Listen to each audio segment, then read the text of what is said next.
morning and welcome to Unity South Central Region's Business Mastermind. I am excited this morning. We're talking about the subject of art. And I have to start with some transparency and tell you that I don't think of myself as an artist in any way.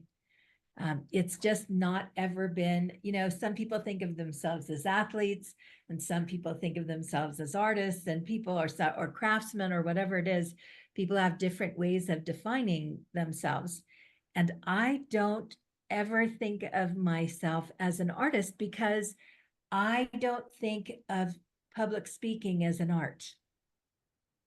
And I am often reminded that it is. That public speaking and storytelling and some of the things that we do that are inherent to our jobs as ministers are art forms that actually have processes and tools we can use and ways we can improve. So I want to invite you just for this morning to consider whether you think of yourself as an artist. And if so, in what way? What is your art? Because it's an interesting consideration. I think some people inherently know that they're artists. I have a whole house full of those. I raised a whole house full of children who believe they are artists. My barber son knows that he's an artist. It's just a very interesting thing. And I have such an awareness right now of the importance of art in our world, of the real importance of art as we are going through massive transformation and change, because there are so many things that words just won't do for us. No amount of words adequately describe what we as a society have gone through, having lived through the pandemic, because we all have different experiences. So my words would be different than Jackie's words or Brenda's words or Robert's words or anybody's words, because our experiences are different.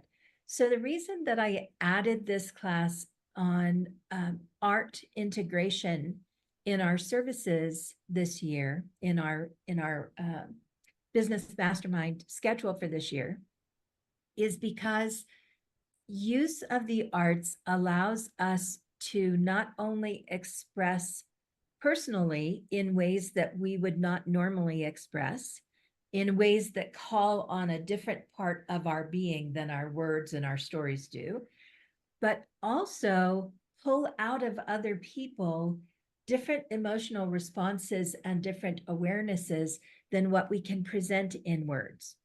And when we're able to combine our words with different art forms, it deepens the experience, the spiritual experience that we have, which is why we have music, isn't it? Because music deepens what we're giving in words. And sometimes our words deepen what someone else gave in music. So let's look a little bit at some of the various ways we can use the arts in our spiritual community.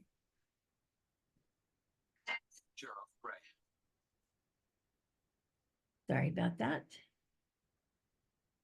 Off, stop. All right, let's get us started here. Okay, I'm going to move you guys up there so I can still see you. There we go. All right. So there are, as you well know, multiple approaches to integrating the arts in your spiritual community. And we're going to look at several different categories of the arts and things that you might do. Many of these things you may have done or might still be doing. I'm hoping there are a few that you hadn't considered. And I'm hoping that one of the things that you will consider as you look at this list is the wealth of art that exists in your own community. Who are the artists? Do you know who the musicians are that never get up on the platform? Do you know who the painters are whose art is on display downtown? Do you know who the dancers are? Who is in your community, and have you done any kind of art excavation to bring to the surface people who are hiding, who really love their art and might, if invited, be willing to share it, but haven't done so yet. So one of the really lovely things that can happen in your spiritual community is to host an art exhibition. And really that art can be local artists, it can be artists in your community, it can be put up in your fellowship hall, your community area, your lobby. Really, there is a huge church here in Colorado Springs that has gone as far as to enter at the top of their walls everything you need to be able to drop and hang an art show. So they have a rotating art show in their center, in their sanctuary, that changes based on the topics that the minister has lined out for the year and aligns with the topics. And some of those come from members of their community, but also they come from the greater community. So it's a very interesting way to bring people into your sanctuary space and actually have them interact, actually have them move around. And if you're in somebody else's space, this will take some easels or something to be able to do it. But it's a lovely conversation piece and a way to deepen the message about your topic.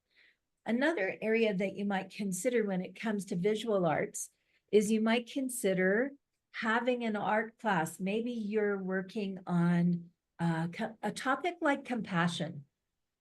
So compassion is an interesting topic because it strikes different images for different people. So maybe you would like to bring an art instructor in to invite people to paint, draw, create, collage, do something around the topic of your month or the topic of a particularly important class that you're teaching, something that's particularly important. We just did our vision, mission, and core values, just redid them for the first time in 20 years.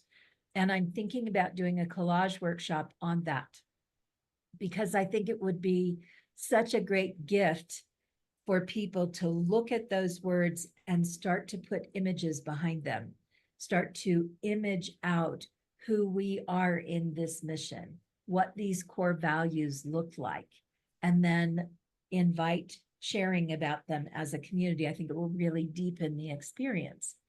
So what kind of art workshops do you have? There are a lot of counselors available in the world right now who have moved from talk therapy into visual therapy or art therapy. And that can be a really meaningful experience if you're doing any kind of trauma teaching or processing through trauma, if you have a grief group, anything like that could have an art application. And of course, if you have a building, one of the things that you can do is look at your building and see, do you have a place for a mural project? This is a great project for your youth program, a really great project for your YOU. So for many, many years, we had a shed in the backyard and, a regular shed. The front area has an open and shut door, kind of a barn door setup, and then it has 3 blank sides. And so we invited our YOU to craft pictures, to bring them to us so we could see what they were going to paint. So they had to create it to scale. And then once it was approved by the board, it was able to go out they were able to go out and paint those images. That shed just came down about 2 weeks ago because it had deteriorated so bad, but we didn't want to take it down because the artwork on it was so meaningful to everyone. So is there a place for creating an image, something that's lasting, that a group in your organization could contribute to the visual aspects of your community? We talked about music. We all know that music is is part of what we use to deepen the experience. You may have a band, or you may have a pianist or a guitar player. You may have a whole choir, or you may have only a couple of people. But music obviously is an integral part of what we do in our services. How we use music is really important. That it has a flow to it with our service. That we bring people, use the music to bring people into a state of being. So one of the most common ways that we do that is to bookend our talk, so that there's a song about the subject going in, and there's a song about the subject going out, and that those songs both introduce the topic and then wrap up the topic in a really nice way. The reason I want you to hear, if you're already doing this, it's not that I think you're not. It's that I am often surprised when I go to churches in general that this isn't done. I'm often surprised when it's performance art and not spiritual assistance or spiritual collaboration. And it's a tender conversation with the music director to really ask the music director to complement the subject. And not every music director wants to have the conversation, but it is life-changing in the sanctuary, service changing. Let's just say that. It's service changing. It's experientially really different to have your music align. And a lot of times we're working so hard on the quality of the music for the new people who come in who might stay because they love the music, that we resist involving the members of our local community because maybe they don't sing as well. Maybe they don't perform as well. Maybe they're a little bit more nervous. Maybe our harmonies are not quite as perfect. And it's one of those places that we have to measure, isn't it? Because we do indeed want to grow our sanctuary. We want to grow the people who are there. And at the same time, those people are not in love yet, and everyone in the community is. We as a community are engaged in loving each other and supporting each other and being there. So to find ways to bring in members of your community to your stage presence is important. And it's an opportunity for people to appreciate one another in different ways. And it doesn't have to happen all the time. You can do a community choir that performs a couple times a year. You can do a piece that brings your singers to the forefront and allows them to bring their gift, their spiritual gift of music into the community. And you can have both of those things. It takes extra work to do it, but it brings people together in a unique way and causes greater appreciation for the talents. And this is the thing about getting your community to share their artistic abilities. We see each other and we appreciate each other's hugs, don't we? Like, we hug each other and we love each other. We just love on each other. It's a great thing because we all believe something very similar, or we're all celebrating that we can believe whatever we want. And we don't always take the time to see more of the people who are part of our community. But when we bring our artists forward, we allow the community to grow them in confidence, to grow, to appreciate them, to send that positive frequency to them that makes them come for more than just the fact that it's a unity gathering, but to feel really seen, which is if you're loved, you want to be seen for who you are and loved for that. And if you are not a person who's verbal, if your way of expressing is in art or music or dance or some other artistic expression, you may not feel like you're being seen for who you really are if there's no opportunity in your community to share that. Obviously, we can host concerts of different genres. I am so excited, Jackie, that you do a rock Sunday. I just think that's such a fun way to bring different kinds of people together. There's an opportunity with the arts to be exploratory and take a little bit of risk, move to the edge, find out something about your community. We have here done a big band music, which is not my kind of music, but there are people in our community who really loved it. You know, what would it feel like to bring in ethnic performers, to bring in an African drum band, or to bring in any kind of music that your community is not usually exposed to, and to use that as your example of how, if we really were able to see ourselves globally, we would find out how much more there is to humanity than just our little, mom, dad, and apple pie American point of view. There is a bigger picture, a bigger opportunity for us to supplement our messages of inclusion and affirmation by bringing in things that expose people to new levels of appreciation. This is a really fun idea I haven't had a chance to do, and some of you are musical and might. Wouldn't it be cool to write a community song? To bring people together and think about the words in your unique setting that your community could share with one another. To bring together 4 or 5 pen people who have some musical ability and create something that is uniquely yours. It's a great way, again, you get goosebumps in your sanctuary when you do things like that, because other people hear the song and go, oh my gosh, that's really us.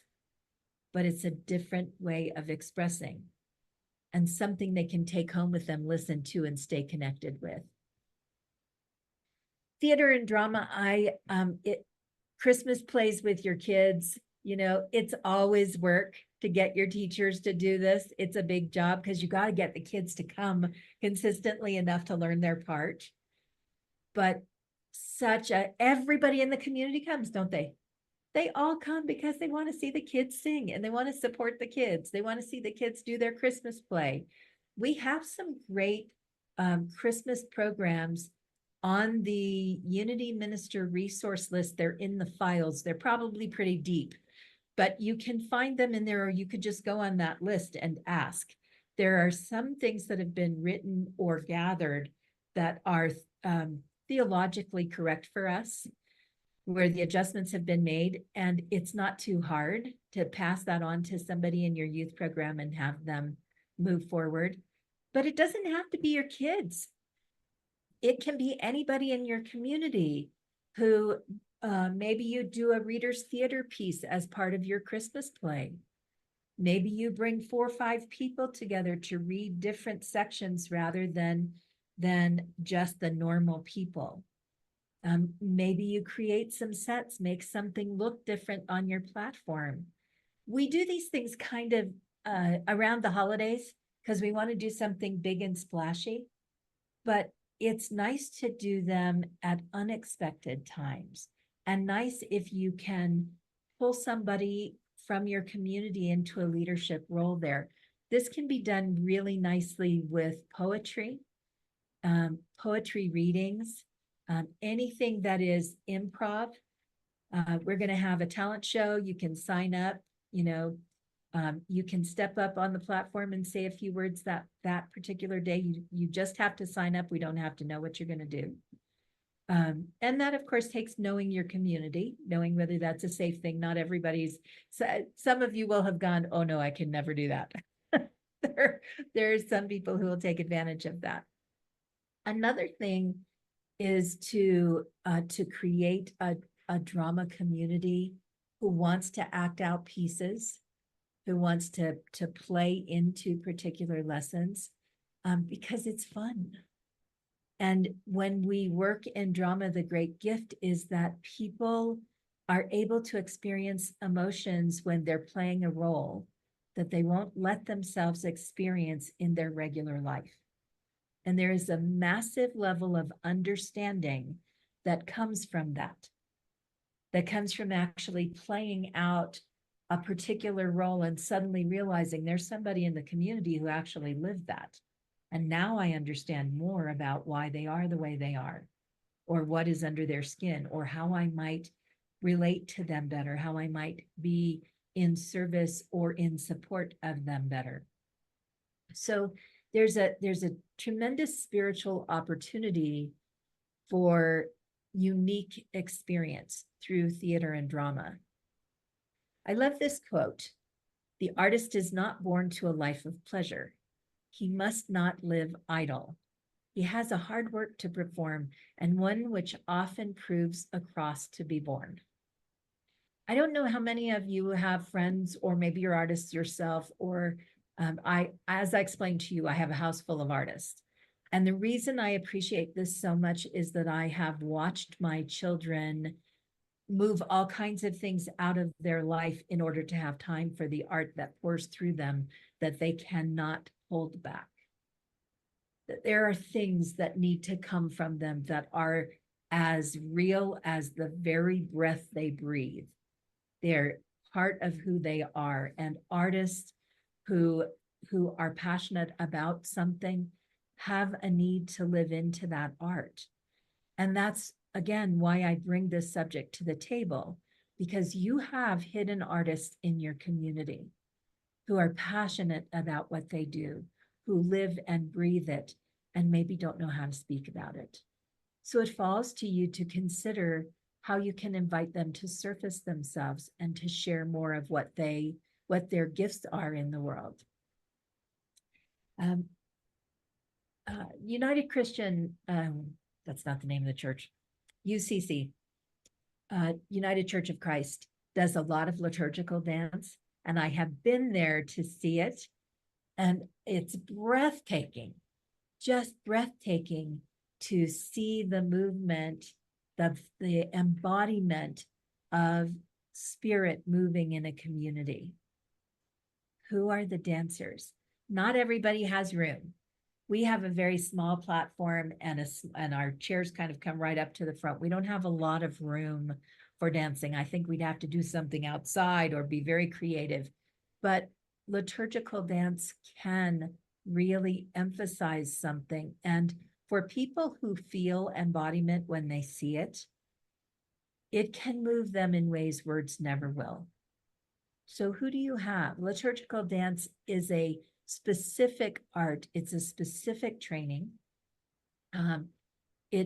There are people who are very adept at it. It can be taught in your community. It's worth looking out into your community and seeing who does liturgical dance. Where can you find it, and who might be available? And just look into it. If you get the chance to see it, definitely go see it. Dance classes, again, my favorite kind of dance class is trance dance. I want everybody in with bandanas over their eyes and the room empty so they can't run into anything. And I want them to entrain to a certain rhythm, because it is a life-changing thing, again, to feel a rhythm course through your body and be in a room with 50 other people and be so entrained that you don't bump into anybody, because you can feel them moving around you, even though you can't see them. And it takes a little practice at the beginning to facilitate it. It takes a little practice to get people to start out in awareness, really, tuning in their skin to the slightest movement around them, feeling the air on their body, feeling their breath, and hearing the breath of the community around them. There are certain things that you would say to do trance dance. There are all kinds of other dance forms. That just happens to be my favorite, and one that allows a lot of freedom of expression, and also one a lot of people can participate in because they don't have to see each other. Nobody's looking at them, which is helpful. And you can do that with live music as well. You can do trance with live drumming, with live music. I've done trance dance with didgeridoos, which is really wild. You can do some really interesting things with it. But dance classes in general invite us to embody, to get out of our heads for a while and get into our body. And it's a really important, vessel that we have is kind of has lots of senses, and we're not all really good at getting out of our head and into here. We also can host other performances. If you have a big platform, a space for that, do consider inviting outside groups to come in and perform. It's a really, again, a very moving experience. Creative writing is when, again, some people have words, but they're never going to come out. They're writers, they're not speakers.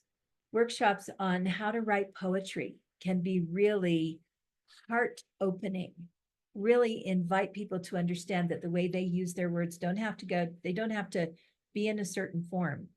Creative writing and poetry in particular invite people to self-express and sometimes release things, feelings, ideas that they can't get to otherwise, because they're trying so hard to have the words read correctly rather than letting the words pour from them. So if you know someone who's a good poet, who's also a good teacher, poetry writing workshops can be so valuable because it opens a channel for people to process emotions. Really valuable kind of thing to teach as a workshop or special event. Open mic nights allow people to bring those things forward, the things that they could never say, that they might speak into the room, and suddenly someone will go, I had no idea that was living inside of you. I had zero idea that that's who you are. So open mic nights are fun and good community gathering and collaborative projects. We all want our church newsletter to be quick and let's get it out, whatever your e-blast is, all of that. But once a month to have a newsletter that's put together by community that features, maybe you have somebody who picks a special piece of music and somebody who picks a poem and somebody who puts a recipe in and somebody who, I don't know, talks about a new restaurant in town everybody should try or a great movie they saw. But to collaboratively bring together community ideas and community sharing just once a month and with an easy format where everybody who's in that project is contributing one thing, but everyone loves it because there's all kinds of great ideas. Everybody's going to read it. And it gives you one little box in there to say, don't forget this is happening next month. A lot of eyes go on things like that. And it's a great way to both bring in people's outside opinions. Even if you're the person who referred a great book or a great movie and everybody is saying to you on Sunday, oh my gosh, I watched that movie. Thank you so much. It was amazing. How good are you going to feel? Like you brought joy and meaning to your community. So these kinds of collaborative projects help to weave together the threads of your community into a strong fabric. And of course, we just talked about movies. Do you do a movie screening? Do you show a movie together? You can watch an old movie together. Do you have a popcorn and movie night or a spaghetti dinner and movie night? Something that invites people to come together, share food, laugh a little, cry a little, be moved by something. Powerful gathering. You don't have to do that at the theater. You can do it in your own sanctuary. Media projects like creating short films, inviting people to create little spoken words about their community and putting it together as part of a topic.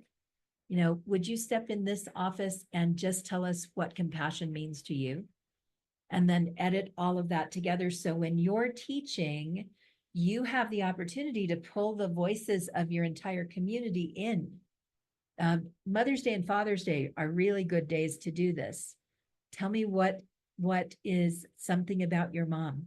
Just a couple sentences. They don't have to introduce themselves or anything. Just 2 or 3 sentences about their mom, and you suddenly have something you can edit together that really means something to the community because it's organically coming from the community. Storytelling, we do lots of storytelling. You may have a really incredible storyteller within your community or within your greater community. Stories have touched us for eons. They are one of the most powerful tools in our ministerial arsenal. How often do you use them? Do you really go out and look for stories? Have you practiced storytelling?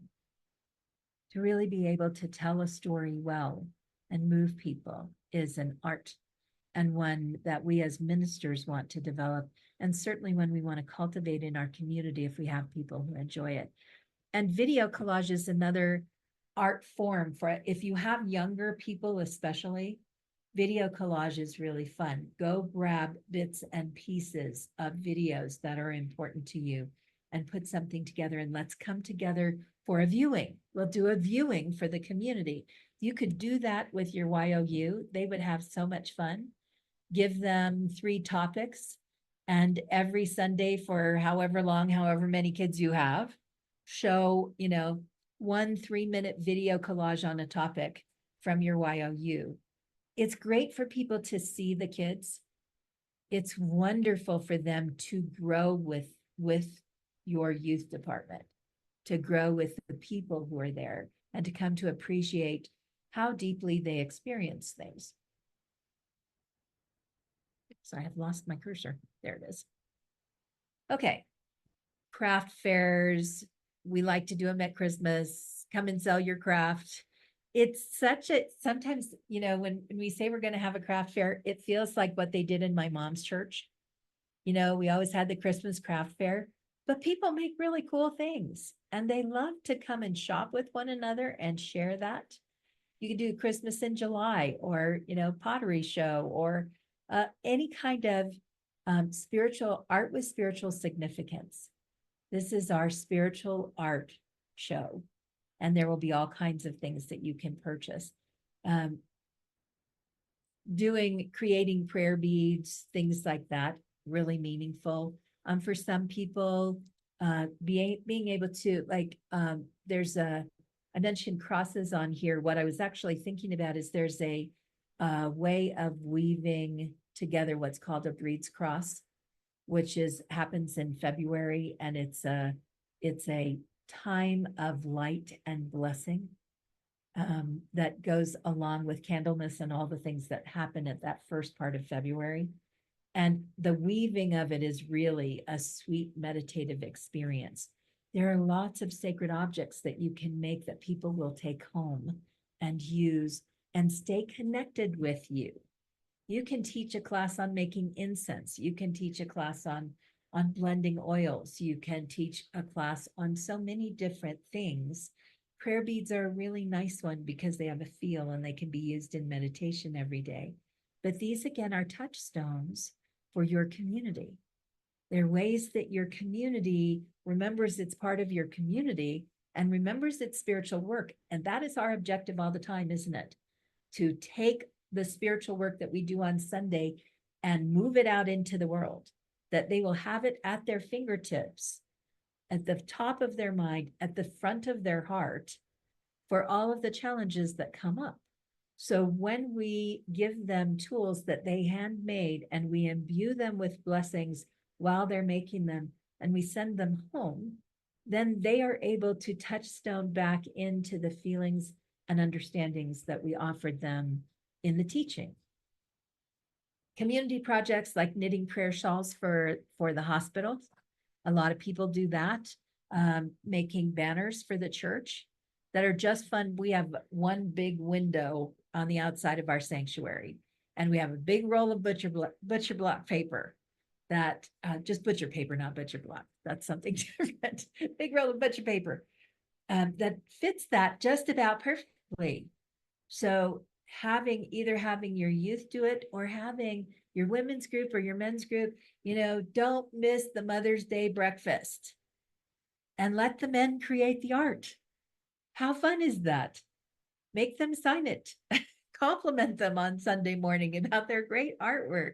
But what a great way to both promote more about what's being done and also encourage people to express in new ways. So here are things to consider around your art. First of all, ensure that your activities are inclusive and accessible to all members, and be sure and tell them it doesn't matter about your skill level. We're not looking for you to be a professional. We're looking to bring out the heart and soul of our community. Be sure and inspire them to participate no matter what, because everybody's going to cheer for them. And you're going to start at an open mic night saying, we're going to support each other, aren't we? We're going to rock the house. How loud can you yell? Let me hear you. We're going to make sure that people get a little constant confidence boost. Recruit volunteers who are passionate about the arts to lead and organize events and activities. If you are anything like me, if I were on the other side of the screen, I would be looking and saying, that's all so great. And who's going to do all that? I don't have time to do all of that. But this is why you want to excavate the artists in your community. You want to do something that asks, are you an artist? Do you draw? Do you paint? Do you sing? Do you dance? What do you do?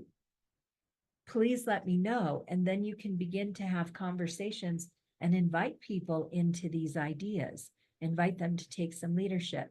Collaborate with local artists. If you don't have a lot of leadership, but you have people who are interested in the arts, bring in local artists to lead so that you have the arts incorporated into what you do, and be creative about what you can do. We all have limitations and benefits to the buildings that we have, to the parts of town that we're in, to the communities that we service. We all have that. So you have to adapt this to the age group, to the space that you have, to the resources you might have to buy paper, pens, stuff like that, to the price range that you can charge for a class or not charge for a class. You may have to adapt in order to make that work, but finding partners can be really a really helpful and happy thing. And then be thematic. Bring people into art projects that aren't just a do whatever you want. You can have those days too, but bring your art projects into a theme that you're teaching about that is up in your community, in your either your smaller community or your bigger community, because this is how we get them to process what they're learning in a different way, using different senses and different levels of understanding.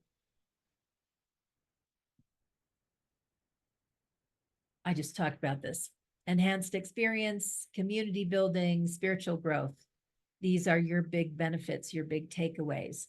The arts will bring people into more engagement. They will cause mutual appreciation and deeper understanding of who is really in your community. And you will have a different level of spiritual growth in the members of your community because you've moved just beyond words to their own self-expression.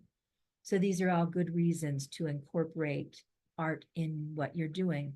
And one final quote: if you hear a voice within you say you cannot paint, then by all means paint, and that voice will be silenced. Vincent van Gogh. If you believe you can't, try it.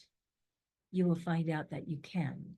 There are so many different ways to paint, and so many different ways to sing, and so many different ways to dance and to create together.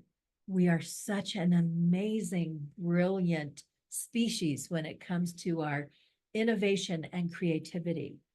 Are you bringing that forward in your community? Is it important to you? Have you considered it?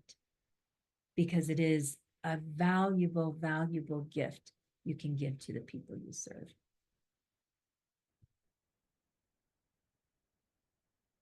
So before I take us off recording, I want to ask, are there ways that you are using the arts that you would like to share that you think other people might enjoy hearing about? I would love to know.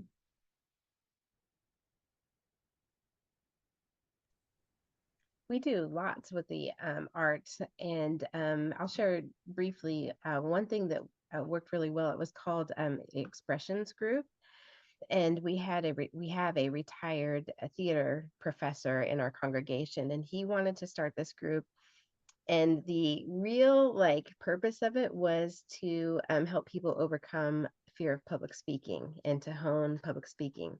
But the method for that was to bring whatever your creativity is, your creative expression, whether it's gardening or art or writing or whatever it is, to bring that in and share about it.